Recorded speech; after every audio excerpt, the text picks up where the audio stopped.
Brendan O'Loughlin, good to meet you here in outside Banagher on the Galway side of the River Shannon. So Brendan, for people watching, is a very recent retiree from the community development local and community development sector, and he'd have some wisdom to impart. But we'll try and pick a few holes in his arguments as well, or see where we can stir it up. And he's from Mayo, we'll see what are his football predictions for the years to come. God help us. Outside of family, name 2 people you most admire. Yeah, that was a tricky question. Michael D. Higgins is somebody that I did sociology in UCG 500 years ago, whenever I was in university. And Michael D. was one of my lecturers, and he's probably one of the people that brought in a very strong social conscience. He was Labour TD at that time, but a very strong piece. And I think as a statesman, he hasn't shirked his responsibility in his presidential role, and he does get around to a lot of projects that relate to disadvantage, and he can relate to them. He's one, and it's interesting. The other person that I admired is Mary Robinson, and who I think changed her whole way of dealing with the presidency within the country, and she became the ultimate stateswoman. Her work on climate change, her work and how climate change impacts on the most disadvantaged is really fascinating for me.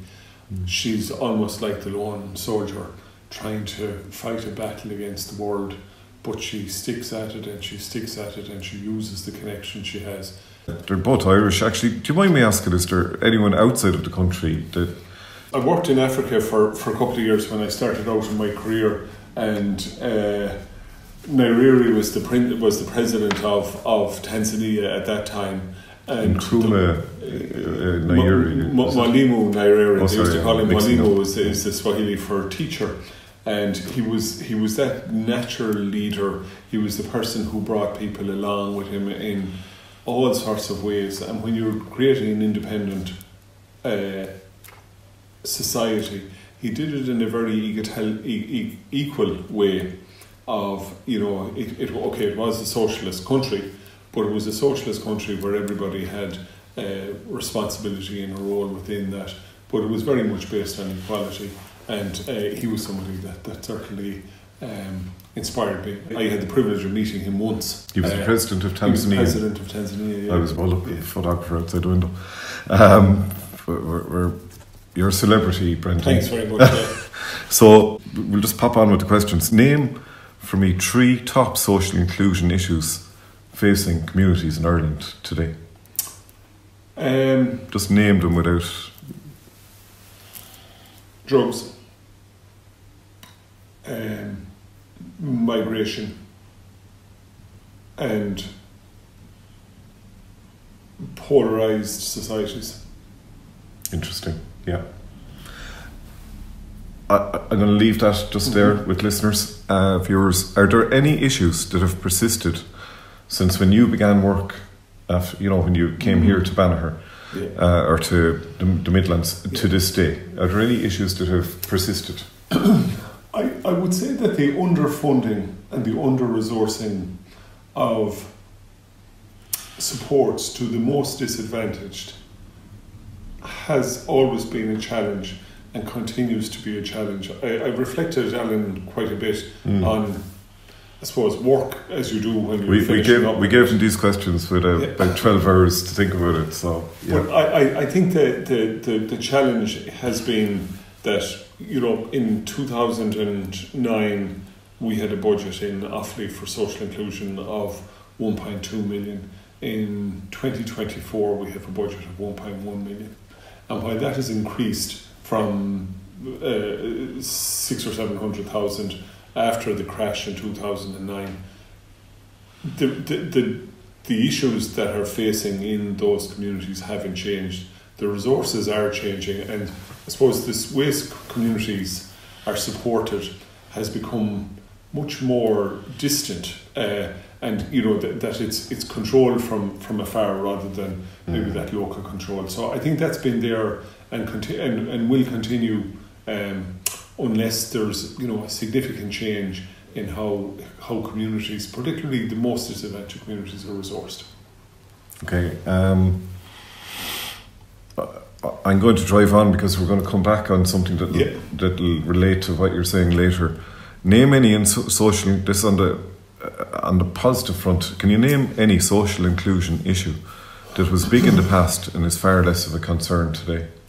Well, unemployment has changed dramatically. Does that not, the government might argue, free up resources to pour into, as they might lavishly describe their funding of the sector, to pour into other areas? Yeah, well, you'd imagine that it would, but I think what's happened is community funding has become further removed from the local areas. Yeah. You know, what do you mean by that? You know, if you look at, say, something like the Community Enhancement Fund is allocated, a portion of money is allocated to each local authority, distributed via the LCDC. The LCDC... Just for the LCDC is the local Community Development Committee, yeah. They make a recommendation that goes back to the department. The department either approve it or don't approve it. So your decision making, and I suppose the way that money is managed comes in bits rather than in programs. You'd like to be able to say, well, listen, will we have a community enhancement fund? Will we have a community centre fund? Will we have whatever funding is available? And that there's a portion of money, a lot of money made available for organisations to be able to say, we can't support you this year, but we will be able to support it next year because it's coming and we know it's coming. That distancing of resources from local decision-making levels isn't helpful to the sector. Okay, very good. That leads us into nationally, we need more of, tell me, what do we need more of nationally? I think we need, obviously resources are always an issue, and there is this, you know, if you look at funding that's coming into communities, and town and village renewal money is now deemed to be community funding. Town and village renewal was generally in the past allocated to local authorities for their footpaths and lighting and their general mainstream activities. Now it's seen as a grant to communities, and then if Edenderry or Tullamore or Burr or Kilcormac or whatever place in Offaly gets a grant, well, that's a grant to the community, when in essence it's actually not a grant to the community, it's a grant. The state are funding an activity that it participates in itself.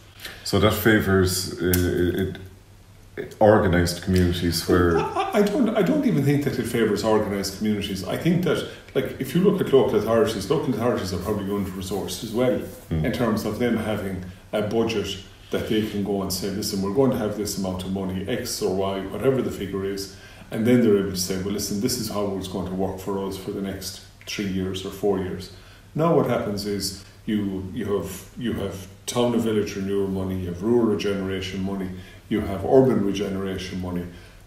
Each local authority applies for that, and then that will be seen as an allocation of 5 million to Tullamore or 10 million to Edenderry. And is this money you're saying they were getting anyway in the past? In the past, yeah. Okay. Yeah. Nationally, we need less. Fill in the gap there. Now, maybe less... a lot of people would like less Joe Duffy. We mentioned him before we started the interview. I like Joe, I must say, but do we need less? What do we need less?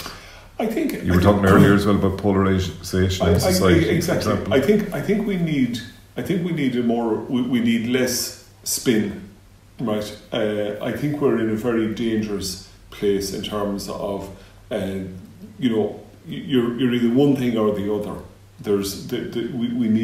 We need to have more. I suppose we need. Is there less space for the common sense person? I would say by a long shot, and there's less. They were valued in the past. You'd nearly go to a fella. He's got a head full of common sense, exactly, or a steady head on his shoulders. Go ask him, or her.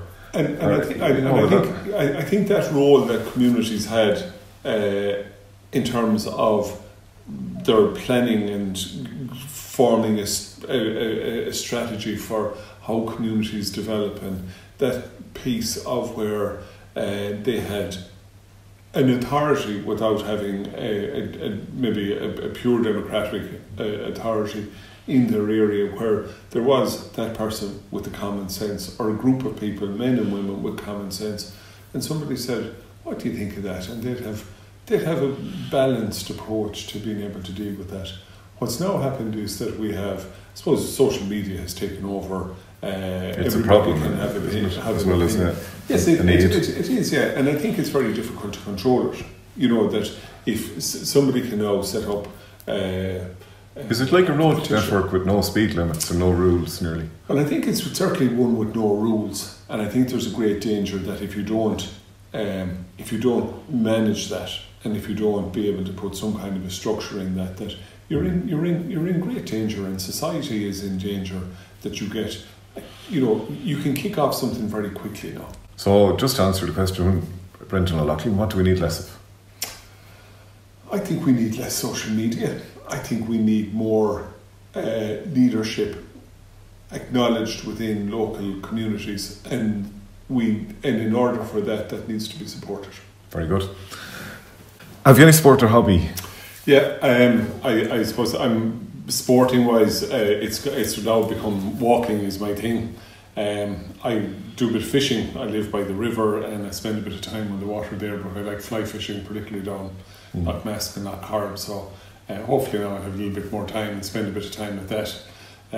And we're both, my wife and myself are keen gardeners, so we have that in common, which is great, along with many other things we have in common. So what are you reading at the moment?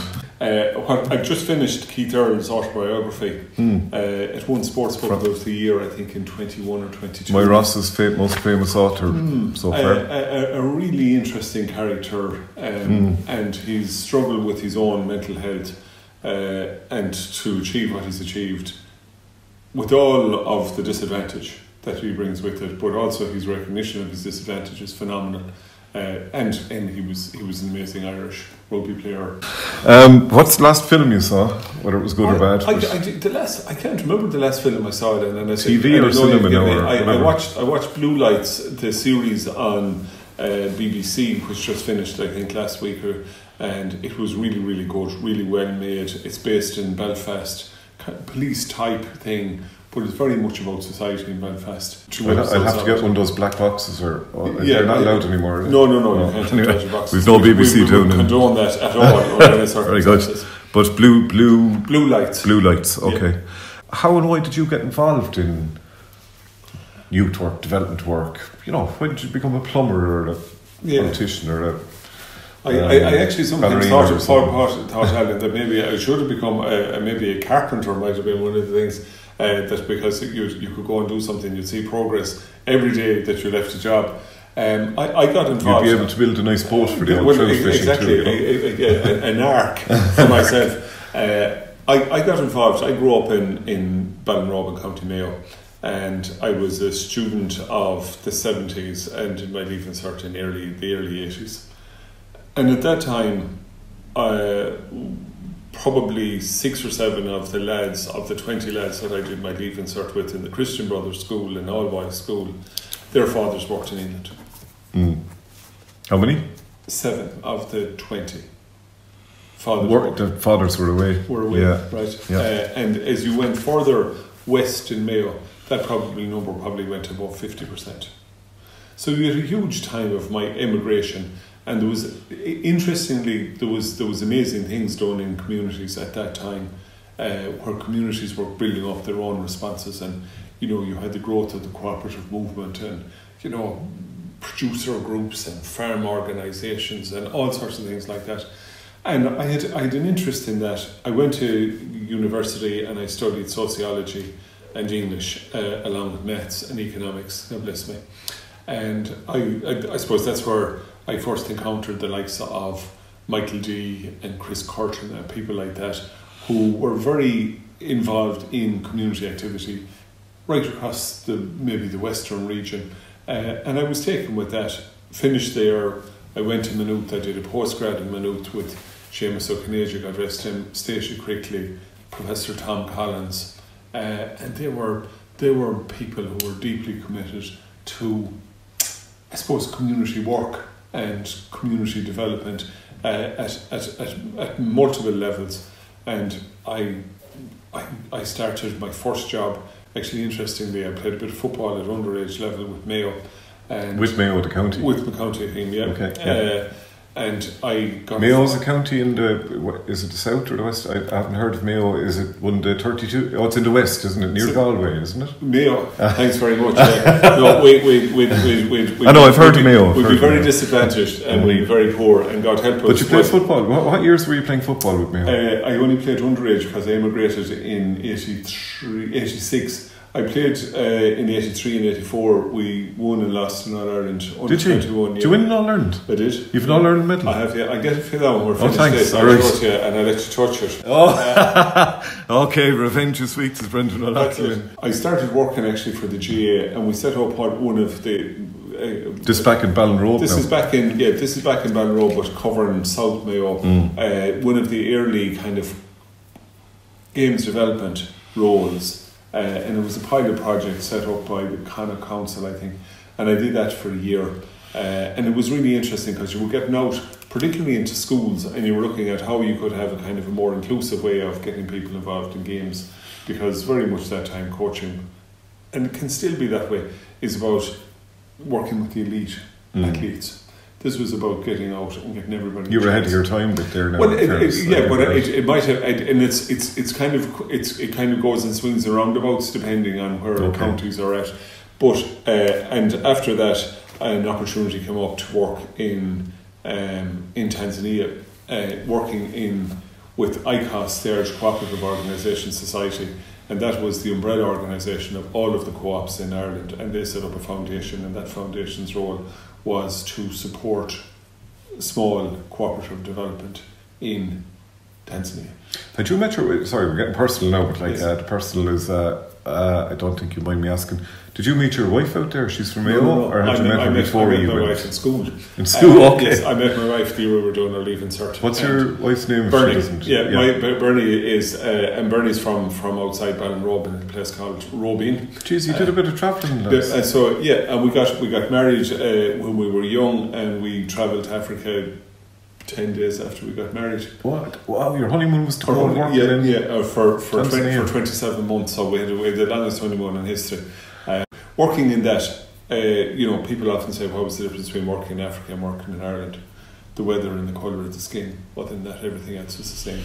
People's needs, people's role in development and all of that. It's exactly the same. Sorry. Yeah. Well, I could equate with you there, having I worked in West Africa for a few years as well.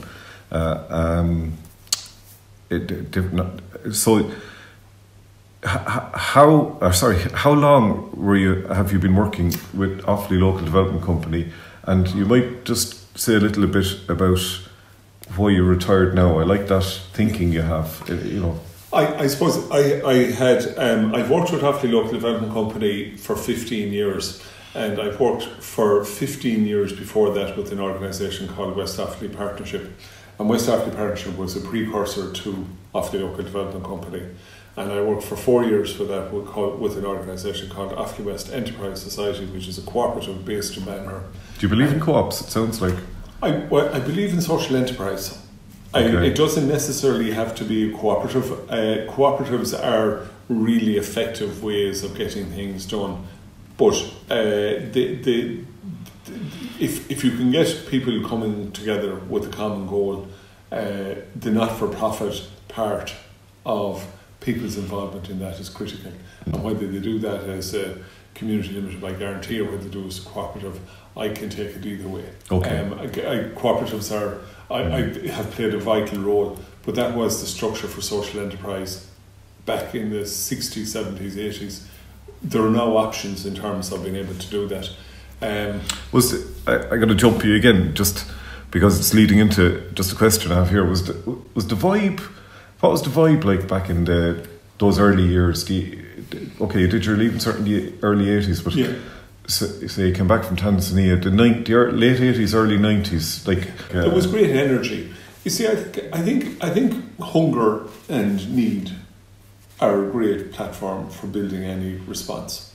And what you had in I talked about what inspired me to do what I do was all the people who did their leaving cert and whose fathers walked away. When I finished in university, almost everybody that I went to university with emigrated. So you had mass emigration at that stage. And, you know, if you think back to the pieces of, you know, the post-Christmas thing of all the young people getting the buses and going to England and flying back to America, and the sadness that was with that. And, like the Saw Doctor song, same old town, you know, kind of coming home with a few or N17 or whatever those things. Like, that was of our time. But what you also had happening at that point is you had great resilience within communities, which was brought in from hardship and toughness that they had to go and survive. And when I came to work in Banagher in 1990, big factory had closed down just outside the town. Shannon Development and Foss had supported a role to do kind of an exploration of what could the community do about this. And they set it aside and they bought a building in the town, turned it into a visitor centre, and there's 30 or 40 people working in that building now. And 30 or 40 families then, yeah. Exactly. Yeah. But they raised money when there was no money. They borrowed money when the banks wouldn't give out money, and they persisted with projects. And I think that's emulated right across the country. So you asked what the vibe was like. The vibe was fascinating because people were committed and determined, and there was nothing going to stop them. And there was nothing going to stop them. Okay. And I think that brings great energy. I mean, I was a professional in this. I was getting paid, and I was looking at volunteers who were out fundraising at every hand's turn, and people were giving generously to it. We hadn't got into the whole concept of corporate social responsibility or any of those kind of professional fundraiser things like this. This were people going door to door, saying we want money because this is what we want to do, and collecting phenomenal amounts of money. What is it about sharing the burden of striving for success? Is it a different type of satisfaction that we get from that, or? Without a doubt, I think what you do what communities do is they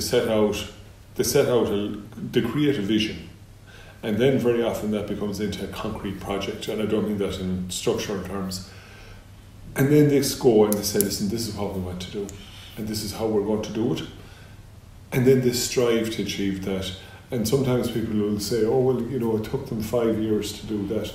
If you go into the private sector and work with people in business in the private sector, they could take 10 years to take on something. They mightn't broadcast what they're doing, but it could be there as their ambition.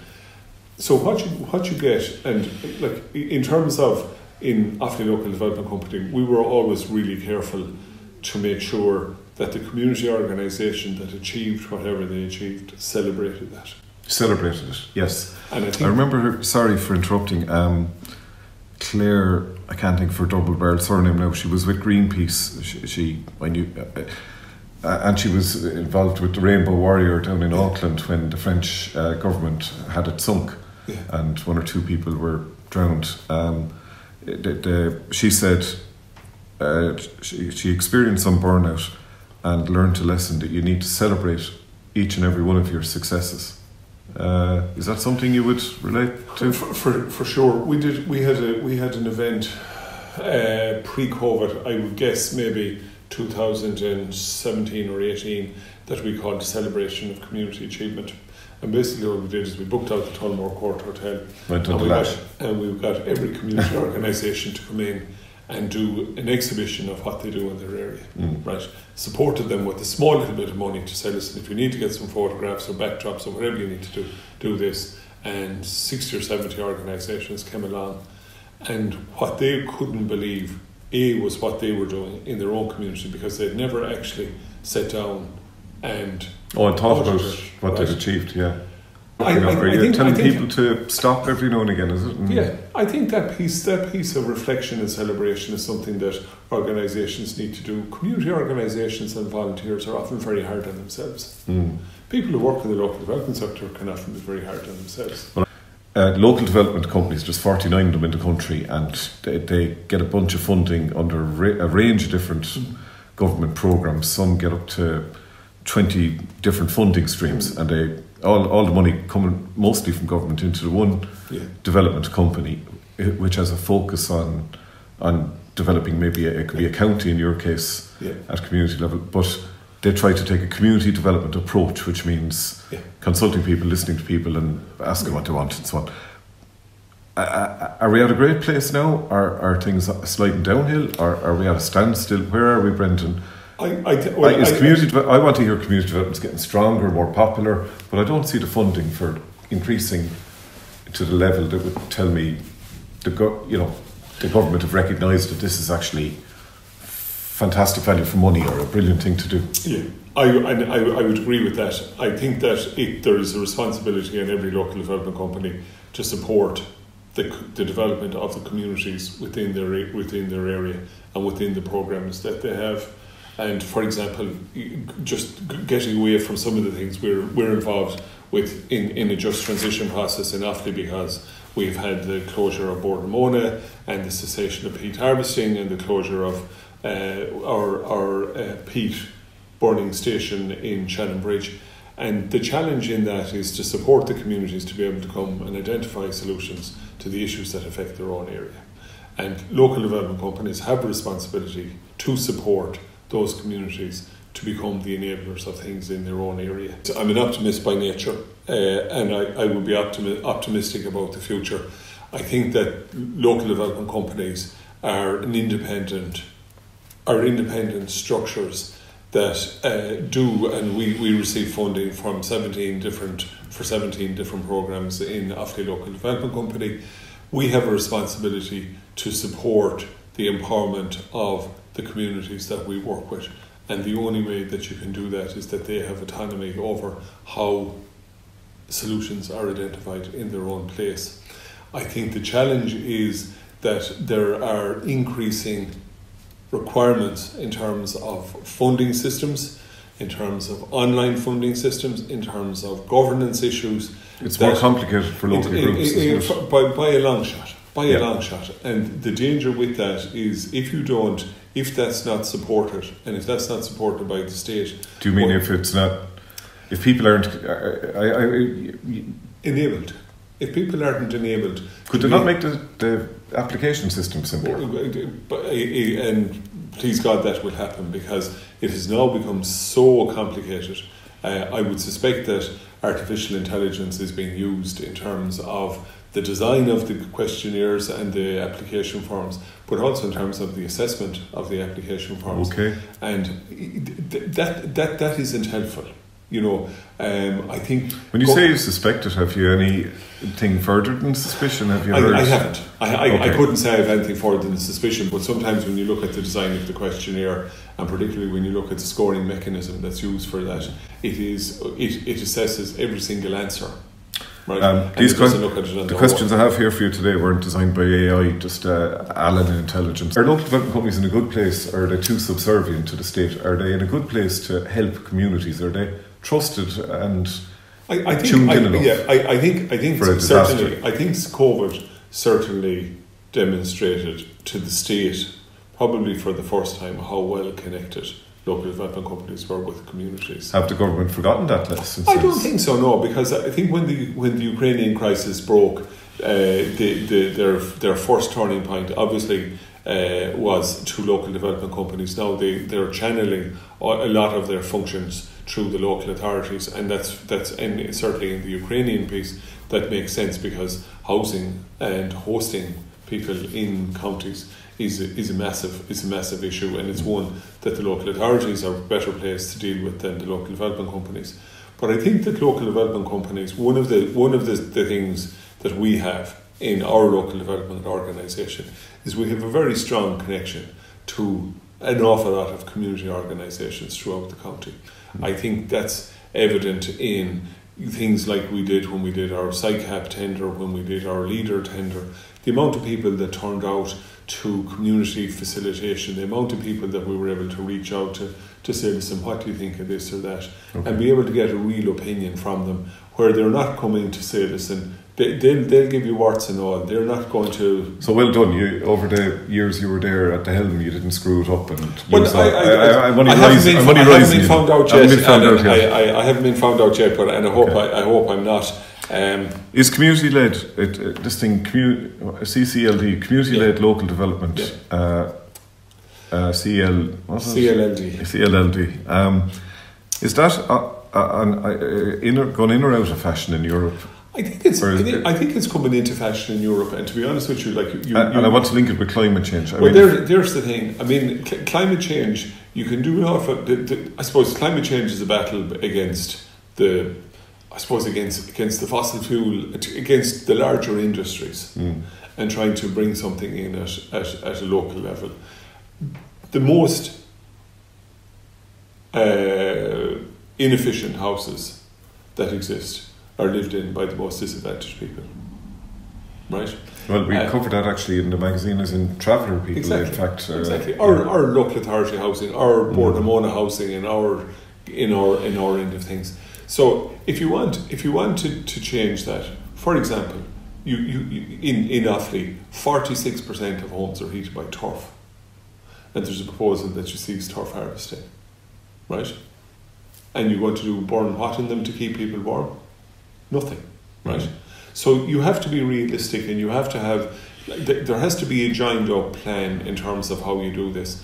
And in order for this to get into and you cover all of the work of local development companies in various counties, and you will see that the most disadvantaged are often the ones that are furthest away from resources. So you need to be able to come along and say, right, you've got to support those communities in terms of looking at the resources that they need in their area to be able to change. Should local development companies, and they have an umbrella body with a staff of 4, they know other umbrella bodies with staffs of 20, but resourcing is what it is. Should your colleague companies, I know you're retired now, but should you be shouting louder for people who don't have much of a voice? I think shouting is one thing, Alan. I think coming with solutions, or making the point. And I think making the point is the piece where we've come through a whole lot of. Well, say you have the solution. Sorry, Brendan, but making noise about we have the solutions. Stop talking over there. Come to us. I think the piece that's missing a little bit in recent times, and I've said this at ILDN level, at the Irish Local Development Network level, is that piece of joined up collaboration where we're saying, listen, could we sit down with people from the various departments and say, here's a pilot project, here's the solution, test it out, see does it work. I think that's the role that local development companies have, is to be able to sit down in the same way as we did that with COVID. We were able to sit down and talk to the departments and say, listen, we can deliver this for you on the ground. We have a connection in here. We dealt with people who were released from prison, who needed to be fed, and we did all those kind of things. And we were saying, gosh, we never did that before. How did we do it? We just did it. If you had a motto to give to somebody starting off in local community development, a student or someone about to start as CEO of a community organisation, have you any slogan or motto or one-liner? Stick with it. Stick with it. It's like fishing. Yeah. Okay. Looking at where you are today, second last question. We're nearly done now. You'll be off the hot seat and out the door. I get the story, Mayo and the emigration and the impact, and you became a kind of a lefty from the bog, as I call it, and then you became a Tanzanian lefty in the co-op sector. Then, anyway, so you've stayed in community development all your life, or related work. What difference has that made to you as a person? Before our interview, you mentioned you were often working late hours. You never took your holidays proper. Yeah. Tell me something else. It's been a phenomenal experience for me. I mean, I would say that in many ways I've been maybe the main beneficiary of this. I mean, I've learned so much from people that I've worked with, from volunteers that I've worked with. It's really enjoyable work. It's rewarding work. It's challenging at times, because you make 2 steps forward and 1 step back. A policy decision can sometimes impact on that, but it's been most enjoyable. I mean, I've benefited enormously. I've enjoyed my time in the work. I liked every morning I got up, I enjoyed going to work. Brilliant. And and I got paid for that, so it was fantastic. At the moment, the numbers applying to become development workers in colleges are dropping. Yeah. So that's encouraging. So you're retired. So the final question really, well, we do want to know first, I suppose, when are Mayo going to win the All-Ireland? And then after you've answered that one, what's Brendan going to do next? The Mayo are going to win the All-Ireland soon, and I'll just leave it at that. Okay. And are you moving home to Mayo? I'm not. Banagher? Banagher is home for me and for my wife. We fell in love with this place and we came to live here. Our original stay was for 1 year. We rented a house and then we stayed for a second year, and then lo and behold, 33 years later we're still here, and we love every bit of it. They're lovely. I mean, people of Offaly are lovely people. They don't mind the odd blowing. They don't mind the odd blowing. And in fact there's a lot of Mayo people, but there's a lot of people from every county. You're right in the centre of the country, so that's not a surprise in that. So it's lovely. It's been a lovely place to come to. So are you going to go on? I'm looking at a cruise boat on the Shannon there. Nice view.